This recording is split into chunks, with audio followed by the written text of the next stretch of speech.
यह बकरी का बच्चा लो, अपने शौहर के पास जाओ और उसे कहो कि इसे अल्लाह के बजाय मेरे नाम पर जबह कर दे, वह इसी लम्हे तंदुरुस्त हो जाएगा। बीबी रहमत, जो थकावट और भूख से अपना ज़हनी तवाजुन खो रही थी, इस फरेब में आ गईं।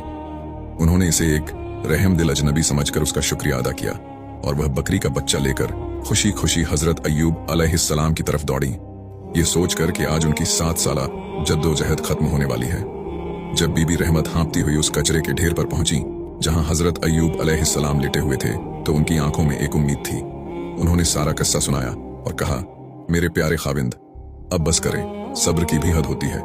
उस बूढ़े आदमी का नाम लेकर यह बकरी का बच्चा ज़बह कर दे ताकि हमें इस जहन्नम से निजात मिल जाए।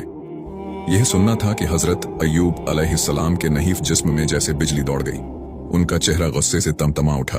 उन्होंने तड़प कर फरमाया, ऐ रहमत, तुझे खुदा के दुश्मन इब्लीस ने बहका दिया है। तूने मेरे सामने शिर्क की तरगीब दी। उन्होंने एक ऐसा सवाल किया जो रहती दुनिया तक अक्ल वालों के लिए सबक है। रहमत, यह बताओ, हमने खुशहाली में कितने साल गुजारे? रहमत ने शर्मिंदगी से जवाब दिया, 80 साल। आपने पूछा, और इस बीमारी को कितने साल हुए?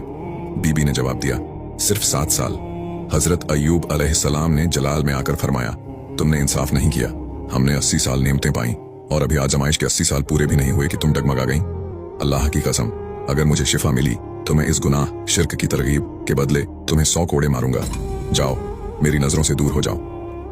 बीबी रहमत, जिनका दिल मलामत से छलनी था, रोती हुई वहां से चली गईं।